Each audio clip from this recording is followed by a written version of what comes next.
देखो बच्चों, हमारा एक ये क्वेश्चन है, इन्हें बता दूं भैया। हम लाइन इंटीग्रल कर रहे थे और लाइन इंटीग्रल के अंदर सरफेस इंटीग्रल, और सरफेस इंटीग्रल के अंदर हम कुछ क्वेश्चन कर रहे थे। जैसे कि हमने एक क्वेश्चन लिया 1। अब इसमें एफ दिया गया है, मैं ये सरफेस दिया गया है एक समतल का। समतल होता है 1 डी में इक्वेशन, जब हम 3D पढ़ेंगे अगले सेम में उसमें बात करेंगे समतल की। वैसे तुमने पढ़ रखा है प्लेन, एनसीईआरटी में होता है ये। ठीक, उसने कहा F dot D N, double integration है ये, इसको सोल्व करो। तो सबसे पहले इसमें एन बनाते हैं, फिर डीएस बनाते हैं। ये दो चीज बन जाएंगी तो फिर ये इंटीग्रल सोल्व हो जाएगा। सबसे पहले एन की बात करते हैं, उसके लिए हमें निकालना पड़ता है ग्रेडियंट। लेकिन ग्रेडियंट निकालना पड़ेगा, पहले एफ मानना पड़ेगा। तो सॉल्यूशन कर रहे हैं हम, सबसे पहले एफ मानते हैं। बताइए एफ कहाँ है? एफ है 2x प्लस के 3y प्लस के 6z माइनस के 12। बताइए डेल एफ कितना होगा? एफ का x के 2i, एफ का y के 3j, एफ का z के 6 के, ये रहा। सही है। अब हमें एन कैप निकालना, सीधी सी बात होती है, del F upon del F का मोड। बताओ 2i प्लस 3j प्लस 6 के अपॉन अंडर रूट में, बोलो कितना आ जाएगा? 4 9 36। अब क्या मैंने इंग्लिश में बोला? हाँ, 3j प्लस के 6 के बटा कितना आ गया? 7 आ गया। बहुत बढ़िया, ये n आ गया। चलो एफ डॉट एन भी निकाल दो, सीधा कैसे होता है। एफ डॉट एन कैप बताओ कितना आएगा? एफ ये रहा और एन ये रहा। आई की आई में करेंगे, बोलो कितना आएगा? 18z इंटू 2/7 भी लिख दूं, फिर वाई जे की जे में करेंगे तो 36 हो जाएगा है अपॉन 7 जे हो जाएगा। और के की के में करेंगे, के क्यों आएगा? अब जे क्यों आएगा? हाँ, थर्ट कितना है? 18 वाई अपॉन 7। ये तो बेटा थोड़ा सा सही कर लीजिए, कितना बैठ जाएगा। ये क्या था ये ना पता चल रहा, जेड था भाई।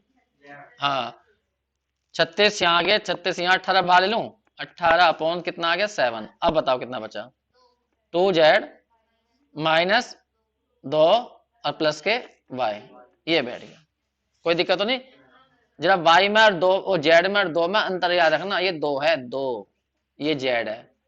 सही है। अब हमें क्या चाहिए? ds। अब देखिए ds निकालना तुम्हें पता है 3 फॉर्मूले होते हैं। अब यहाँ बताओ, देखो एफ जो वो सॉरी n है हमारा, n में i भी आ रहा, j भी आ रहा, k भी आ रहा, कोई सा फॉर्मूला लगा लो, क्योंकि उसमें नीचे की तरफ क्या आ रहा है? N dot I. तो एन डॉट आई करोगे जीरो थोड़ी हो जाएगा, एन डॉट जे करोगे तो वो भी जीरो नहीं होगा, एन डॉट के करोगे तो भी जीरो नहीं होगा। तो कोई सा फॉर्म लगा लीजिए। वह ज्यादातर तुम एक्स वाई जेड में करने को पसंद करते हो मेरे ख्याल से क्वेश्चन को, तो कोई बात नहीं, मैं एक्स वाई जेड में कर लेता हूं। पहले फॉर्मूला याद दिला देता हूं मैं। डी एक्स बराबर होता है d x d y upon में होता है एन डॉट के। तो पहले एन डॉट के बताओ, ये रहा एन और डॉट के बताना। एन डॉट के कौन बचाता है? एकदम डायरेक्ट बोलो। एन के अंदर के डॉट कर दो, कितना जाएगा? 6/7। बस ये ना, यही तो है। तो ds का फॉर्मूला क्या बैठा? dx dy अपॉन, हाँ 6/7, ये 7/6 कह दीजिए, और इंटू में आ गया dx dy। अब सब चीज तैयार है हमारे पास में, ठीक है। अब तो बस खानी बाकी है। जैसे शादियों में नहीं होता, हलवाई 3 दिन पहले से तैयारी कर दे, और उसके बाद में जब वो तैयार हो जाए फिर सजाना बाकी हो है, बारात आती है खाती है। चलो भाई, ये आ गया एफ डॉट एन कैप। अब हमें इसे खाना है बस। बताओ एफ डॉट एन कहाँ है? ये रहा 18/7, 2z माइनस के 2 प्लस के y, और ds की वैल्यू कितनी आई? 7/6, और पीछे dx और dy। सही है। बस अब इसको केवल तुम्हें, 7 कट गया, 6 भी कट गया, 3 आ गया दिखा बाहर। तो ये रहा 2z माइनस के 2 प्लस के y। अब सोचो ये क्वेश्चन डबल इंटीग्रेशन में कन्वर्ट हो गया। अब इसको बदलना है, क्यों बदलना है? क्योंकि हम इंटीग्रेशन करेंगे एक्स और वाई के, लेकिन इसमें जेड भी आ रहा, तो जेड हटाना पड़ेगा, तो हमें सरफेस पे जाना पड़ेगा। अब सरफेस की इक्वेशन क्या थी? ऊपर फिर पहुंचो वापस। ए सरफेस की इक्वेशन थी हमारी 2x प्लस के 3y। अब बोलना दोबारा से, हाँ बोलो। 2x 3y plus 6z 12। तो 6z की वैल्यू कितनी आ गई? 12 माइनस 2x माइनस के 3y। और या जेड की वैल्यू हो जाएगी 6 से डिवाइड कर दूं तो 12 माइनस के 2x माइनस के 3y बटे 6 लिख दिया मैंने, कोई दिक्कत तो नहीं, बस यहां भर दूंगा। अब पूरा क्वेश्चन एक्स वाई में आ जाएगा। बस एक्स वाई में फिर क्वेश्चन करने में तुम एक्सपर्ट हो। इच्छा को बाहर लिख दूं, ये रहा डबल इंटीग्रेशन 2z, जेड की वैल्यू तो भर दो, बोलो जेड की वैल्यू, 2z की वैल्यू भर लेते, इससे तो बढ़िया यहाँ 3 लिख दो, लिख दो 3 बाहर पहुंच जाएगा। बताओ 2z की वैल्यू कितनी आई, 12 माइनस 2x माइनस के 3y, और माइनस के कितने हैं 2 और प्लस के कितने हैं y, और पीछे है dx और dy, ये रहा, ये से कट ही गया। अब तुम्हें लिमिट बतानी है, एक तो 12 और 2 ये रहे 10 बच गए, और माइनस के 2x हो गए और माइनस के 2y हो गए। चलो इंटीग्रेट तो तुम कर ही लोगे, 2 भी कॉमन ला सकते हो। चलो लिमिट बताओ ये यहां से, मतलब ये ध्यान रखा करो, तुम्हें यहाँ पर लिमिट चाहिए एक्स और वाई की, एक लिमिट तो कांस्टेंट बनाओ, एक लिमिट एक वेरिएबल में। अगर 3 लिमिट चाहिए तुम्हें एक्स की, वाई की, जेड की, जरा वॉल्यूम इंटीग्रल करते थे, तो एक लिमिट एक कांस्टेंट, एक लिमिट एक वेरिएबल में, और तीसरी लिमिट 2 वेरिएबल में। अब वो मर्जी होती है, ये नहीं कि हाँ एक्स की लिमिट ही कांस्टेंट बनाई जाए, नहीं कोई सी बना लीजिए, सही है। अब ज्यादातर हम एक्स की बनाते हैं, तो बताइए कैसा बनेगी एक्स की, वाई और जेड को 0 भर दो बस। तो पुट करना है y और z को 0, लेकिन ये कसम मत खाइए, अगर मान लीजिए तुम्हें केवल लिमिट चाहिए है, केवल x और y की चाहिए, तो एक लिमिट कांस्टेंट बनानी, एक लिमिट एक वेरिएबल बनानी, सही है।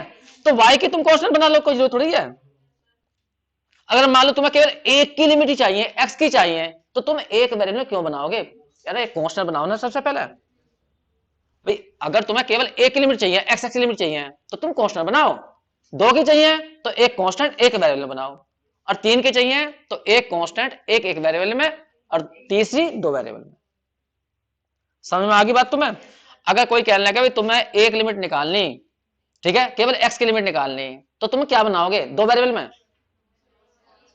या कांस्टेंट, हमेशा कांस्टेंट बनाने की कोशिश करो, कम से कम काम होगा फिर जब कांस्टेंट लिमिट बनेगी। अगर तुमने वो लिमिट वेरिएबल में बना दी तो फिर वो मुश्किल हो जाएगा क्वेश्चन जो है, क्योंकि उसकी लिमिट में वेरिएबल चलेगा, एक्स या वाई कुछ चलेगा, और फिर तुम इंटीग्रेट करोगे फिर भी आंसर एक्स वाई बच जाएगा। तो इसलिए हमेशा अगर कोई भी एक लिमिट निकालनी हो तो हमेशा कांस्टेंट बनाओ, 2 लिमिट निकालनी हो तो एक कांस्टेंट एक वेरिएबल में, ये कोशिश करो। अब यहां बताओ हम कर रहे हैं लिमिट किसकी, एक्स कांस्टेंट बना रहे हैं, तो वाई और जेड को 0 रखो, तो वाई और जेड को 0 रखोगे तो बताओ 2x बराबर कितना आ जाएगा 12, तो x की वैल्यू कितनी आ जाएगी 6 आ जाएगी। तो x की वैल्यू हमारी चली गई 0 to 6। अब y की लिमिट निकालनी है, बताओ तो किसको 0 भरोगे, पुट कर दोगे z बराबर 0, तो y की लिमिट आ जाएगी यहां से, यहां 0 भर दिया तो 3y बराबर कितना आ गया, एक मिनट जरा मैं ऊपर लिख दूं, एक मिनट यहां पर जरा थोड़ा सा यहां बताओ, तो तुमने यहां पर 3y इक्वल टू कहां गया, वो तो वही हटा दिया, एक मिनट ये रहा, हाँ अब भरो 3y इक्वल टू कितना जाएगा 12 माइनस के 2x, तो y की लिमिट निकल जाएगी यहां से, हाँ चलो 4 कर दो, नहीं 2 भी नहीं कटने का, फिर यही रहने दो ना, 2x अपॉन कितना 3 यार, तो लिमिट आ गई 0 से लेकर 12 माइनस 2x बटे 3। अब किसकी लिमिट वेरिएबल बनाई तुमने, y की, तो y को पहले इंटीग्रेट करना है, बस इंटीग्रेशन करना तुम्हें आता है, 0 to 6 करके दिखाओ, इसका क्या आएगा 10y, इसका क्या आएगा 2xy, इसका क्या आएगा, बस और y की जगह लिमिट भर देंगे 0 से लेकर 12 माइनस 2x अपॉन 3, अब फिर उसके बाद इंटीग्रेट करेंगे x के, तो यहां तक उतारिए, उसके बाद फिर बाद में बच्चों इंटीग्रेट करो इसे, पहले ये लिमिट तो भर लो, 0 to 6 यहाँ पर 10, y की जगह भरना है 12 माइनस 2x अपॉन 3, माइनस के 2x, 12 माइनस 2x अपॉन 3, यहाँ पर 2 कट जाएगा और यहाँ पर बचेगा 12 माइनस के 2x अपॉन 3 का स्क्वायर, ये रहा, और 0 भरोगे सारा 0 हो जाएगा, तो बेकार है हमारे लिए। अब बस x के रेस्पेक्ट में इंटीग्रेट करना, करिए बच्चों, 3 को बाहर निकालो ना, 9 बाहर निकलेगा फिर तो निकलेगा, तो हैं यहाँ 9 आ जाएगा ना, हाँ 9 बाहर निकाल लो, चलो चलो जी 9 बाहर निकाल लिया, तो यहाँ पर कितना आ जाएगा 0 to 6, 3 की यहाँ मिल जाएगी 30, और फिर अंदर हो जाएगा 12 माइनस 2x। एक आसान सा काम कर लें 1 मिनट के लिए, हम 9 को बाहर निकालते ना, हम एक काम करते हैं, पहले इन दोनों को सोल्व करते हैं, इन दोनों को। इसमें 3 एलसीएम लिया तो यहाँ बच जाएंगे माइनस के 120, तो यहाँ हो जाएंगे, और यहाँ हो जाएंगे तुम्हारे 20x, और यहाँ बच जाएंगे माइनस के 24x, अब प्लस के हो जाएंगे 4x स्क्वायर। ये बैठ गया। बाकी यहाँ भी स्क्वायर खोल लो, आप खोलियो, बहुत लेंथ हो जाएगा। 144 प्लस के 4x स्क्वायर, 24 दूनी 48 है, 48 आएगा ना है। हाँ, और बटे 9 में कितना जाएगा, 9। ये आ गया। और इकट्ठा करो भैया ऐसा जल्दी जल्दी। देखो पहले यहाँ कितना आ गया, यहाँ 120 तो अलग हो गए, और ये बैठ गया तुम्हारा माइनस के कितने 44 है, अब प्लस के 4x स्क्वायर, अपॉन में हो गया 3, और माइनस के ये है ही 144 माइनस के 48x अपॉन 9। चलो और थोड़ा सा एलसीएम लेकर सही कर लो इसे। चलो भाई 9 एलसीएम ले लिया पूरे में, तो 9 जरा कोई करियो कितना बैठ जाएगा, तो बहुत सारा बैठ जाएगा है, 12 36 360, तो ये बैठ गया। और माइनस के 144 ये हैं, ये आएंगे ना माइनस के 144, तो कितने बच जाएंगे 6, यहाँ बच गए 5 और 2 है, 2 16 बैठ के दिखे हैं। और ये है तुम्हारे 44x, और यहाँ पर है तुम्हारे माइनस प्लस के 48, तो 4 बैठ जाएंगे 4x, यहाँ बच जाएंगे नहीं 3 की मल्टीप्लाई भी तो होगी, तो 3 चौक 12 हो जाएंगे। नहीं गलत हो गया दिखा है, अरे करिए रहा, करिए भी करिए एक बार को।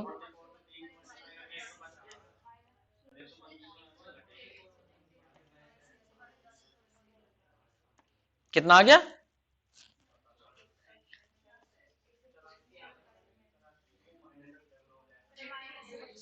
कितने माइनस के 84 माइनस के 84x, अब x स्क्वायर के चेक करना, 8x स्क्वायर, ये तो बैठेगा। चलो अब चल जाएगा, बताओ तो 2 मिनट बाद। हाँ सही है, गलत है, इसमें क्या डरना, करना आ गया। चलो 1/9 को बाहर रखो, अब इंटीग्रेशन कर दे 216x है, यहाँ पे इंटीग्रेशन करो 84x स्क्वायर बाई 2 प्लस क्या हो जाएगा 8x क्यूब अपॉन 3, और लिमिट 0 to 6। चलो करो जल्दी, लिमिट भरो अब इसमें, 216x माइनस के इसे काट दो, और 8x क्यूब अपॉन 3। चलो लिमिट भरो अब जरा, भरो लिमिट कितनी बताई तुमने। हाँ 216 गुना कितना करियो जा, चलो फिर तो आराम से कर ही लो, पहले गुना भाग कर लियो, सही बैठ गया बिल्कुल, आंसर 24 बता रहे हैं। मेरा तो बड़ा अजीब सा आ गया था आंसर अभी।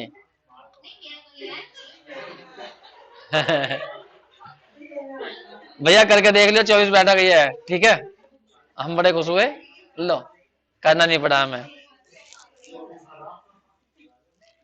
ये लेंथ, ये आंसर गलत बताने लग रहे हैं, 40 बता रहे हैं। एक बार चेक कर लियो बच्चों, हाँ चलो एक बार, कोई बात नहीं, अब छोड़ो। हाँ उससे कुछ ना पकड़ता, नहीं उससे कोई दिक्कत नहीं होती, बस देखो ध्यान दो, जैसे हमने सिंगल इंटीग्रल करा, डबल करा, ऐसे ही होता है वॉल्यूम इंटीग्रल। जैसा अभी नहीं कहा सरफेस इंटीग्रल करा था, ऐसे ही हमारा वॉल्यूम इंटीग्रल है, बस इसमें ये 3 बार बनेंगे, और यहाँ वो फंक्शन आएगी जिस फंक्शन का तुम करना चाहते हो, और पीछे लिखा हुआ होगा डीवी। यहाँ पे डीवी का जो मतलब होगा वो होगा dx dy और dz, सही है। बस इतनी बात ध्यान रखना। अब हम क्वेश्चन करने चाह रहे हैं बिल्कुल सेम वैसे ही क्वेश्चन होने जैसा सरफेस में हुए, बस इसमें 3 बार इंटीग्रेट करना पड़ेगा, सरफेस इंटीग्रल में 2 बार करना पड़ता है, सही है। तो क्वेश्चन वैसे करेंगे जैसे कि हमें क्वेश्चन दिया गया है, क्वेश्चन नंबर फर्स्ट का सेकंड पार्ट। डेफिनेशन नहीं लिखवाई है मैंने, डायरेक्ट कर दिया है।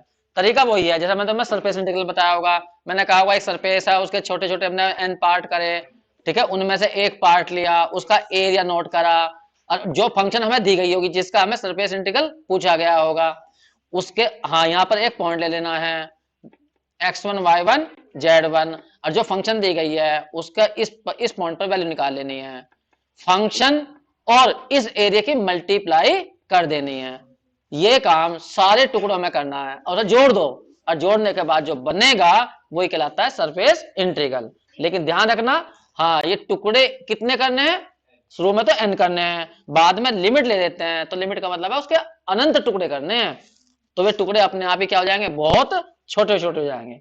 तो छोटे टुकड़े करने होते हैं यहाँ पर, ठीक। तो फिर मैंने कहा था limit n tends to infinity, function यहाँ पर x y z जो भी था, और इनटू में डेल्टा s डाला होगा तुमने, ये और यहाँ पे समेशन लगाया होगा, ठीक है। इस टोटल को कहा होगा हमने यहाँ पे सरफेस इंटीग्रल। बस वॉल्यूम इंटीग्रल में क्या होता है, जो तुम्हें वॉल्यूम दिया गया होगा, वॉल्यूम का जैसा फुटबॉल दिया गया सॉलिड टाइप में, तो उसके छोटे छोटे टुकड़े करने हैं वॉल्यूम के अंदर। जैसे ये सरफेस है, पृष्ठ की बात कर रहे हैं हम, तो पृष्ठ पे के तो एरिया बनेगा, लेकिन वॉल्यूम के अंदर जो टुकड़े होंगे वो होंगे जिनके अंदर आयतन होगा। जैसा कि एक सलजम ले लो, सलजम तुम घर पर काटते हो, उसके छोटे टुकड़े करोगे, तो छोटे छोटे टुकड़े जो होंगे उनके अंदर क्या आ जाएगा, आयतन आ जाएगा, ठीक है। सरफेस क्या होता है, पृष्ठ क्या होता है, जो सलजम दी थी तुमने, सलजम का ऊपर का हिस्सा जो बक्कल का इमेज है, तो वो सरफेस है। लेकिन हम कर रहे हैं सारे में से टुकड़े अब उसके, जैसे कि आयतन बने। तो इसमें क्या किया जाता है वॉल्यूम इंटीग्रल में, जो भी तुम्हें आयतन दिया हुआ होता है उसके छोटे छोटे टुकड़े करते हैं, हर टुकड़े का वॉल्यूम निकालते हैं, हर टुकड़े का वॉल्यूम, और उस वॉल्यूम के अंदर जैसे एक छोटा सा टुकड़ा ये पकड़ लिया, ये था तो वो बहुत बड़ा वॉल्यूम, उसके अंदर एक छोटा सा टुकड़ा पकड़ा जिसके अंदर आयतन हो, ठीक है, उसके अंदर एक पॉइंट पकड़ेंगे, उस पॉइंट पर फंक्शन की वैल्यू निकाल लेंगे। मान लो पॉइंट ये है तो फंक्शन की वैल्यू निकाल लेंगे x1 y1 z1, फिर इसका वॉल्यूम मान लेंगे कितना है, डेल्टा v1 है। तो ऐसा हमने मान लीजिए n छोटे छोटे वॉल्यूम बनाए, टुकड़े करे छोटे छोटे, जिनका volume delta v1 delta v2 delta v3 ऐसा है। तो हर वॉल्यूम की और फंक्शन की मल्टीप्लाई कर देनी है, और फिर उसे पूरे को जोड़ देना है। फिर टुकड़े अनंत करने होते हैं तो फिर लिमिट ले लेते हैं n टेंस टू इनफिनिटी, और उस टोटल को ही बोलते हैं हम सब वॉल्यूम इंटीग्रल। यह समेशन लिखा जाता है। बस इतनी बात ध्यान रखनी, ये जो लिमिट तुम निकालोगे ये लिमिट निकलनी चाहिए, एग्जिस्ट करनी चाहिए, इसकी वैल्यू आनी चाहिए। जो तुम क्वेश्चन कर रहे हो अभी सरफेस इंटीग्रल के, उनके आंसर आने हैं, जब तुम बता रहे 24 आया तो ऐसा आंसर आने चाहिए। अगर ये लिमिट नहीं निकलती, क्योंकि हम लिमिट का चैप्टर पढ़ रहे हैं सुबह वाले बैच में, तुमने देखा होगा बहुत सारे क्वेश्चन ऐसे हैं जिसमें लिमिट निकलती ही नहीं है, एग्जिस्ट नहीं करती, तो फिर वो सरफेस इंटीग्रल नहीं कहलाता या वॉल्यूम इंटीग्रल नहीं कहलाता। लिमिट निकलनी ही चाहिए जिसे हम बता सके कि इतनी वैल्यू आई, ठीक। तो ऐसे ही वॉल्यूम में होता है, ऐसे ही सरफेस में होता है, सेम तरीका है यही, ठीक। तो अब मैंने डायरेक्ट लिख दिया, फिलहाल लिखवाया नहीं मैंने वहां पर उसको। अब क्वेश्चन कर रहे हैं, क्वेश्चन नंबर 1 का फर्स्ट पार्ट है, कहा गया है ट्रिपल इंटीग्रल, और फिर अंदर लिखा है फाई और यहाँ लिखा है डीवी। इसको सोल्व करिए, देखो ध्यान से देखो, यही क्वेश्चन है ना, बस ठीक है। अब एक तो मुझे इसके लिए चाहिए फाई, फाई क्या दिया है वो चेक करो। हाँ फाई की वैल्यू दी है उसने, एक मिनट के लिए 45 एक्स स्क्वायर वाई। देखिए डीवी हम खुद जानते हैं, डीवी का मतलब है dx dy dz, ठीक है। उसके बाद में और क्या चाहिए हमें, इसके अंदर लिमिट निकालने के लिए वॉल्यूम चाहिए, वॉल्यूम किसका दिया है, तो वॉल्यूम उसने खुद लिखा है, किसका है, 4x प्लस के 2y प्लस के z comma x equal to 0 y equal to 0 z equal to 0। इसकी हमें जरूरत क्यों पड़ेगी, क्योंकि हमें लिमिट निकालनी पड़ेंगे। बस एक मिनट ध्यान देना, 8 है, 8 है ये रहा, बस एक मिनट ध्यान देना। अब हम ट्रिपल इंटीग्रल करेंगे, ध्यान रखना, 45 एक्स स्क्वायर वाई, डीवी की वैल्यू dx dy dz। अब तुम्हें लिमिट बतानी है। अब देखो तुम्हें x की भी लिमिट चाहिए, y की भी चाहिए, z की भी चाहिए, तो एक लिमिट तो कांस्टेंट बनाओ, एक लिमिट एक वेरिएबल में, ठीक है। हाँ चलो उसी तरीके से करते जैसे हम करते थे, जैसे x लिमिट निकालनी तो y और z को 0 भर दो, भरो, y और z 0 जाएगा तो 4x बराबर 8 आएगा, तो x की वैल्यू 2 आ जाएगी, और एक लिमिट ने खुद रखी है, ठीक है। तो यहाँ पे 0 टू कितना गया 2। अब y की लिमिट निकालनी है तो केवल z को 0 भर दो, तो पुट z बराबर 0। जब z को 0 भरोगे यहाँ पर तो 2y इक्वल टू आ जाएगा 8 माइनस 4x, या y बराबर आ जाएगा 4 माइनस 2x। तो y की एक लिमिट तो उन्होंने खुद रखी है 0, दूसरी आ गई कितनी 4 माइनस के, एक मिनट जरा दिखाई दे रहा होगा बच्चों को, मैं इसे ऊपर कर देता हूं। तो लिमिट निकालने का वही तुक्का लगाओ अपने वाला, y z की लिमिट निकालनी है वो सही, किसकी लिमिट निकालनी थी, वाई की, तो जेड को जीरो भर दिया हमने। ये तो लिमिट निकाल ली हमने किसकी, एक्स की, और ये लिमिट निकाल ली है वाई की, ये रही, ठीक है। अब जेड की अभी निकालेंगे, तो जेड की लिमिट निकालने के लिए तो मैं बताया था किसी को भी जीरो मत भरो, लिमिट ऑफ जेड, किसी को भी जीरो मत भरो। तो बताओ जेड की वैल्यू क्या जाएगी, 8 माइनस 4x माइनस के 2y, तो यहां पर लिख देंगे ये आ गई 8 माइनस 4x माइनस के 2y। अच्छा अपर लिमिट रखी है, एक लिमिट रखी है, सॉरी, यहाँ आ जाओ जीरो और यहाँ पे लिखो 8 माइनस 4x माइनस के 2y, बस y की लिमिट भी रह गई 4 माइनस 2x। अब देखो यहां से ये मत सोचो कि ये क्वेश्चन इसका है, ये क्वेश्चन ट्रिपल इंटीग्रल का, बस ये सोचो। अब ट्रिपल इंटीग्रल में क्या करते हैं, जिसकी लिमिट में ज्यादा वेरिएबल होते हैं पहले उसे सोल्व करते हैं, तो पहले जेड के, फिर उसके बाद वाई के, फिर उसके बाद एक्स के, तो पहले जेड करेंगे, जेड इसमें है ही नहीं, तो ये सब हमारे लिए क्या है, कांस्टेंट, तो वन का क्या हो जाएगा जेड, ठीक है। तो वो वही करने जा रहा हूं मैं, एक्स की वाई की तो जैसी लिमिट है वैसे ही कर लिखेंगे अभी, क्योंकि वाई का कुछ कर नहीं रहे हैं, 4 माइनस 2x, 45 हम चाहे तो बाहर लिख दें, और 1 का हो जाएगा जेड, और जेड की लिमिट भर देंगे कितनी, जीरो से लेकर और कितनी 8 माइनस 4x माइनस के 2y, पीछे बचेगा dx ओवर dy। 45 को तो भाई रख लूं, चलो जी 45 को मैंने बाहर रख लिया, integration x square y, z की लिमिट भरो 8 माइनस 4x माइनस के 2y, जेड की जगह जीरो, जीरो जाएगा, पीछे बचेगा dx ओवर dy। x की लिमिट हो गई 0 to 2 और y की लिमिट हो गई 0 से लेकर 4 माइनस 2x। अब बताओ किसके रेस्पेक्ट में पहले इंटीग्रेट करेंगे, y के, तो पहले एक काम करो, पहले अंदर गुणा कर लो, जिससे कि इंटीग्रेशन करने में ज्यादा दिक्कत ना आए। करो, इस केस में 8 x square y minus 4 x cube y minus 2 x square y square, ठीक है। ये तो सोल्व हो जाता, नहीं होता सोल्व, अलग अलग पावर है। बताओ बच्चों, सबसे पहले करो y के, करो पहले वाले पार्ट का, 45 0 to 2, इसका इंटीग्रेशन करो 8 x square y square by 2, इसका करो, इसका करो,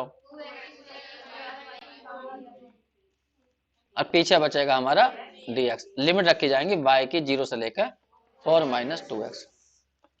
अब मैं लिमिट भी भरूंगा सीधी 0 टू, यहाँ 8 काट दूं 4 बचेगा, और यहाँ एक्स स्क्वायर, वाई की जगह आ जाएगा 4 माइनस 2x का स्क्वायर, ठीक है, माइनस ये से कट जाएगा तो बच जाएगा 2x क्यूब, और y की जगह आ जाएगा ये 4 माइनस 2x का स्क्वायर, फिर माइनस यहाँ बताओ 2/3 और यहाँ एक्स स्क्वायर, वाई की जगह आ जाएगा 4 माइनस 2x की पावर 3, ये रहा, और y की जगह जब जीरो भरोगे तो सारा जीरो हो जाएगा। अब तुम्हें ऐसा आसान सा करना है और आंसर लाना है, इन दोनों में कॉमन ले लें, ये तो कह रहे हो तीनों में से ही, चलो तीनों में से ले लो, मतलब आसान करना कैसे ही कर लो। तुमने कहा पूरे में से 4 माइनस 2x का स्क्वायर कॉमन लो, तो यहां बचेगा 4x स्क्वायर 2x क्यूब, तो फिर तो एक्स स्क्वायर भी कॉमन लेते हैं, यहाँ तो आ गया, यहाँ एक्स स्क्वायर भी कॉमन लेते, 2 भी लेते या नहीं, हाँ 2 भी ले लो। तो अब बताओ क्या बचेगा, यहाँ पे 2 बचेगा, ये सारा कॉमन चला ही गया, माइनस के बचेंगे, यहाँ बचेगा x बचेगा, बस यहाँ कितना बचेगा माइनस के 1/3 बचेगा, बस, और 4 माइनस के 2x भी बचेगा, यही तो बचा। चलो जी इसे आसान सा कर लें, ये आ गया 90 तो बाहर आ गया, 0 to 2 4 माइनस 2x का स्क्वायर इंटू एक्स स्क्वायर। अब बताओ यहाँ कितना बचेगा, 3 एलसीएम लिया, 3 यहाँ जाएगा 6 माइनस के 3x माइनस के प्लस के 2x, और आसान करो, देखो गुणा भाग तो करनी पड़ेगी चाहे कुछ भी हो। 3 तो बाहर निकाल लिया मैंने, कितना जाएगा 30, 0 to 2 एक्स स्क्वायर आ गया, 4 माइनस 2x का स्क्वायर आ गया। अब बताओ कितना बचा यहाँ पर, 2 माइनस के x, ये बचा 2 माइनस कॉमन, 2 कॉमन ले लें यहाँ से, ये तो पहले कॉमन लेते ज्यादा बढ़िया था, 2 कॉमन ले लें तो यहाँ 2 माइनस एक्स बच जाएगा, ये एक्स हो जाएंगे। बताइए बाहर कितना जाएगा, 2 कॉमन लेने में 4 आ जाएगा, तो 4 बाहर निकाल लो, 0 to 2 x square 2 minus x बच जाएगा और यहाँ पे भी 2 माइनस एक्स है, कुल मिलाकर 2 माइनस एक्स की क्यूब हो जाएगी। या तो क्यूब खोल दो या फर्स्ट सेकंड से कर देना। चलो जी, तो यहाँ आ गया 4 × 12 120 आ गया। अब तुम्हारी पूरी उम्मीद यही है कि मैं ही करता रहा हूँ इसको, तुम ना करियो, जबकि तुम कर सकते हो इसको। करोगे? चलो आंसर करके दिखाओ कुछ बच्चे जो है। बच्चों इसे चेक करना। नमस्ते नमस्ते बच्चों, नमस्ते नमस्ते। इसे चेक कर लेना, आंसर में बता देना उसका।